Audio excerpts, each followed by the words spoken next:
Today, we are diving into one of the planet's most incredible and powerful systems. Seriously, it's like a massive heat engine sitting right in the Atlantic Ocean, and it shapes the climate for millions and millions of people.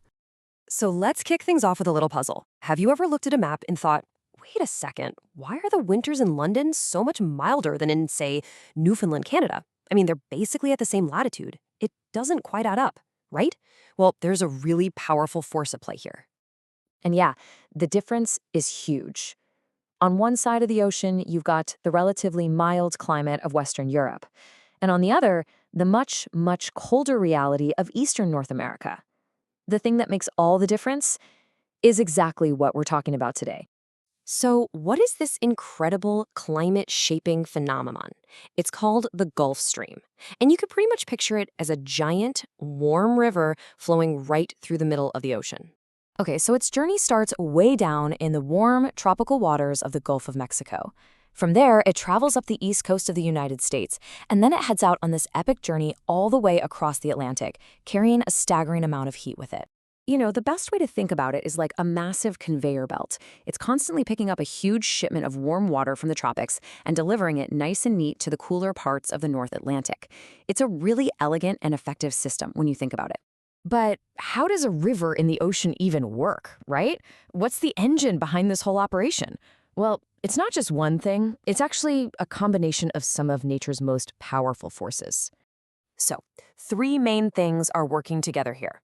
First, you've got the sheer power of the sun's heat, which gets the whole engine started.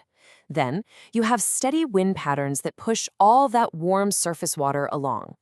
And finally, the spin of the Earth itself creates a force, you might have heard of it, the Coriolis effect, that helps steer the current and gives it that signature curve as it moves across the ocean. But really, it all kicks off right near the equator. This is where the sunlight is most intense, just baking those tropical waters and packing them full of thermal energy. That energy is basically the fuel that the Gulf Stream transports thousands of miles north. So, how does this all add up to the bigger picture? Well, the Gulf Stream isn't just moving water around. It's acting as a massive climate regulator for a huge chunk of our planet.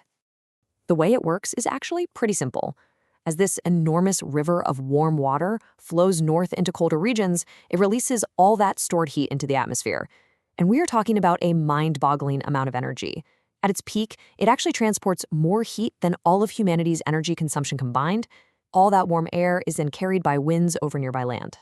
And the impacts are really different depending on where you are. For Western Europe, the effect is dramatic. We're talking much milder winters and way fewer extreme cold spells.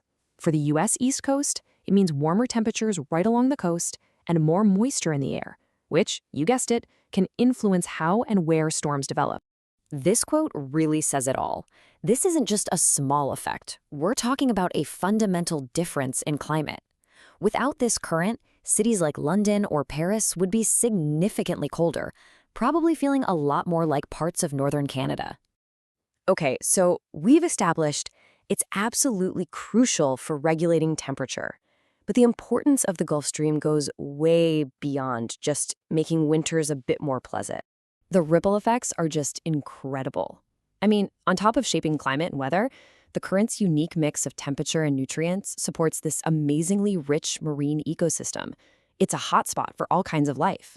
And of course, that affects us directly, influencing everything from transatlantic shipping routes to the fishing industries that rely on those vibrant waters.